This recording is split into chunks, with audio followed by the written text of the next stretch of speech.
This is Andi Purewal for Boxing Social, and I'm delighted now to be joined by former world cruiserweight challenger, cruiserweight world champion Johnny Nelson. Got there in the end. Johnny, how are you doing? I'm all right. It's nice to be on my own doorstep last night. I just saw Kell doing the public workout, and you know what? He looks in really good condition. And I mean, he had a spring in his step, and I thought, well, and I just spoke to his dad there, and his dad was saying, we might come in at 147. I said, what's the point? Why are you coming at 147? You've got nothing to prove to anybody. And Kell looked good. He looked good. He looked happy. And so let's see how he performs Saturday night. I know you've obviously got a good relationship with Kell, both from Sheffield. Both of you used to train at the Ingle gym. I don't obviously know what the situation was with Kell, but obviously for this fight he's with John Fuchs. What did you make of all that when it was officially announced that for this fight at least they'll be training? You know what? There's no love lost between Kell and Dominic. Everything's all good. Kell needed to spend time abroad in a hot country for 3 months, and as far as I know, Dominic said, "Look, I've got a gym to run. I've got other fights to take care of. I've got a family." So it's understandable on both sides. So what's happened is he's just said, "Look, my phone's always there. You can ring me when you want. We're all good." Kell has found John Fuchs, really good footwork that Fuchs he has. I've seen him on the pads with him. He was training with Adam Etches at one bit as well, getting him fit, getting him conditioned. I'm hearing Kell's the first one up in the morning to go for the run or the bike ride, the last one out of the gym in the evening. So it sounds like he's falling in love with fighting again. He's falling in love with being fit. And it's got to be a lifestyle. And that's what we were taught coming through with Brendan. And finally the pennies dropped for Kell, where he's made it his lifestyle. That's to say, do you think it's been tough for Kell coming off the back of the Spence and Golovkin defeats to get himself up for it, to find a passion again, to want to succeed in the sport, to hopefully get a big fight next year? Kell's got to just wipe, and it's hard, you've got to wipe those things out of your head, and you've got to give yourself a new drive, and a new drive to become world champion again, be it light, middle or welter, and that's what I think his drive is. I think obviously his drive was to fight Amir Khan and jack in, but that's not going to happen.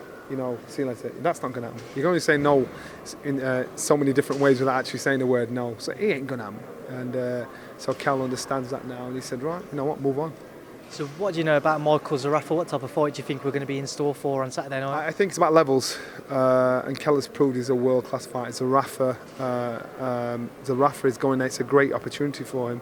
So it's about how his mindset's going to be when he gets in with Kell. Is he going to go in there as I'm going to have a go? Or is he going to go in there and think I'm going to beat Kell?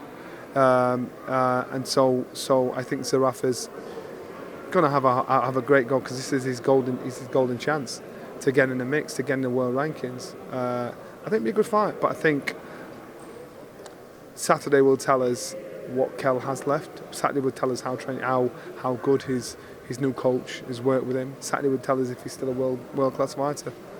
Kell's obviously got those ambitions to win a world title again, or to fight Amir Khan. The news come out over this past couple of days of Amir Khan and Terence Crawford, an offer being on the table. What did you make of that when those, well, not rumours, but it actually came out that it's true and the offer's been put on the table? It's just disappointing, but you know what? That's down to Amir Khan. That's his career. That's what he wants to do. So I'm here saying the Kell Brook fight, the Kell fight's always there. You know what? He needs to just. He has his own reasons why he's not fighting Kell, and if you believe them or not, if you're impressed by them, that's down to you. But you know what it looks like, you know what it sounds like. So that sounds to me. I don't know why he doesn't want to fight Kell. Do you think we will see Amir and Kell fight at some point? No, I don't. I really don't. I remember when Virgil Hunter was training Amir out in Los Angeles. I bumped into him out in Los Angeles. And Virgil Hunter said, my boy will never fight your boy. And Virgil Hunter is a wicked trainer. He's a great trainer. He said, my boy will never fight your boy. It's not happening. So they knew. And there was a fighter called Herbie Hyde. And Herbie, if he believed he could beat you, he'd beat you. If he didn't believe he could beat you, no matter how good or bad you were, he wouldn't win. And I think that's the same situation with Khan and Kell. I don't think Khan thinks in his head that he can beat him. So if he doesn't fancy it, he just doesn't fancy it. It's like, you know, and it's how you look at it. So say, for instance, when Khan lost to Brady Prescott, he had a chance to right that wrong. He didn't take it. I think once you've got that in the head that a man's got your number, you avoid that man because you just know what he's capable of doing. I think Khan, in regards to Kell, I think he thinks Kell can beat him, so he just don't want to fight.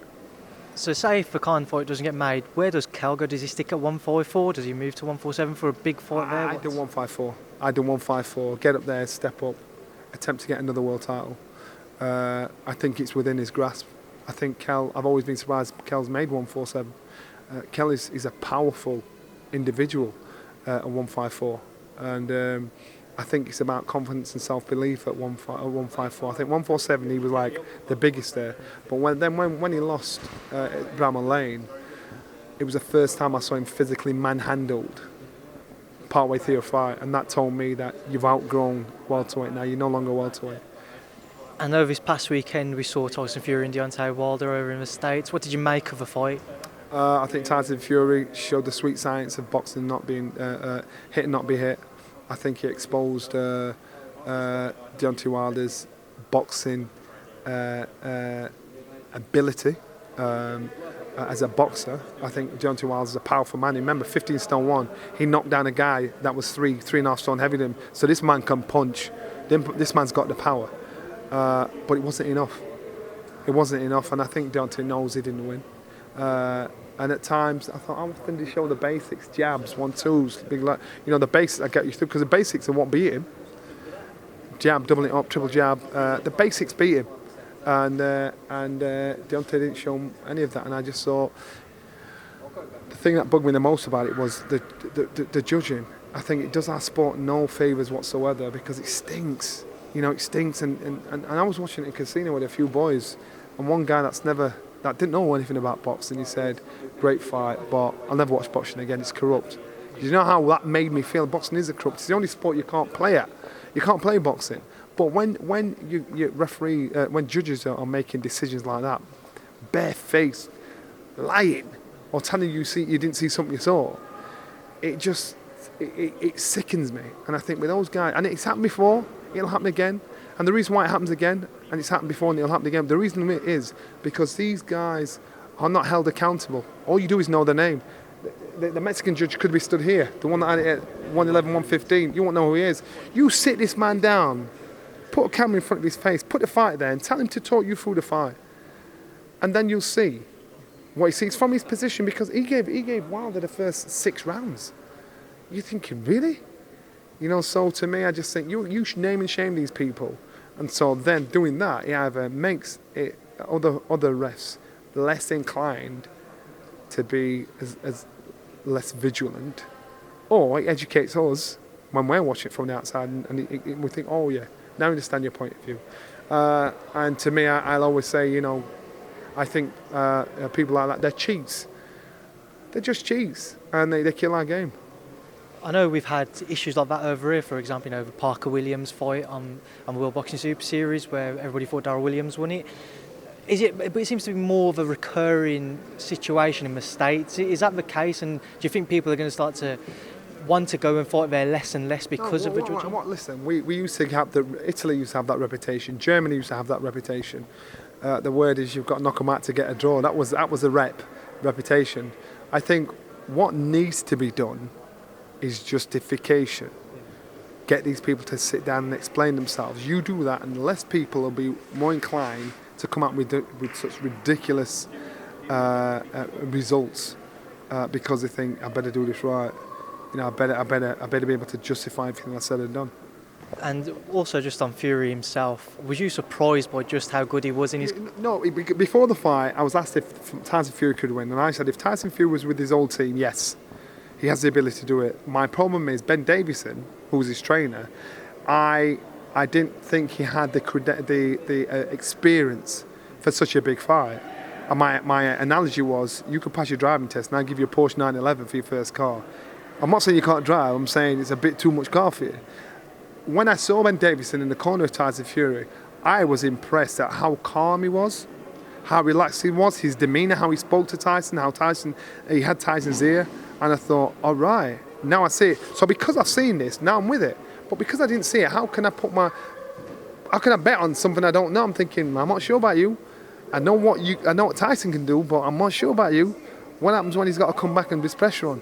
you know. And so I think Ben Davison did himself proud, and I think he ticked a few boxes there for me. It talks about the knockdowns, especially the one in the 12th. What was you thinking when Tyson just rose from the canvas? What Tyson showed was he showed durability, heart, and cojones, and to me, that's what our fight game's about. And remember, if he was, he had youth. It showed his fitness, and that fight kind of emulated his life, the ups and downs of his life, and I thought, good on him, from zero to hero again. And I think, well done, Tyson. He's matured and he's done really well. And where do we go next? Do you think we will see the rematch, or do you think AJ will step in with Deontay? Personally, I think there should be an instant rematch. Personally, that's what I think. I think Tyson Fury should demand a rematch, and then he'll beat him. He'll beat Wilder because he's shown he can beat him. He's his bogeyman, and I think he should demand a rematch. Then come in fighting AJ as a WBC champion. I just think negotiating the AJ fight is still going to be very, very hard. But to negotiate a Wilder fight can be done. Where would you rank Fury out of the top 3 heavyweights after watching him against Deontay? Well, he's proved he's number 2. Would you say he's number 1? No, you wouldn't say he's number 1 because the man with all the belts is Anthony Joshua. So until he gets there and proves it, he's proved he's number 2. And that's what he's done. He's just edged the landscape. So it's not what we speculate; it's what he's proved he can do. And so therefore, there's still questions. You know, he got knocked down by a guy at 15 stone 1. Can you imagine getting hit by Anthony Joshua? And so again, he's proved he's number 2. Do you think there might be a bit of reluctance, or not necessarily fear, but a bit of worry in Deontay's back of his mind that he's going to have to go in with a better version of Fury next time round because he's going to have another camp and he's going to improve even more? Fury knows he can beat him now. Not thinks, he knows 100% he can. He knows what beats him. And so Deontay Wilder, do not be surprised if he said, I'm going to have one more fight before fighting Fury again, which to me is like, nah. The persona, the image he's given, he's a man's man, he's a man of his word. And the image he's given is giving the impression that, nah, this is how I operate, I don't do this, you know. And I just hope that I hope there's a rematch and there's no messing about. And my final question, how do you beat Tyson Fury because of his skill set and the way that he boxes as a heavyweight? You learn to box. And that's what did it. He's awkward, he's tall, he's rangy, learn to box.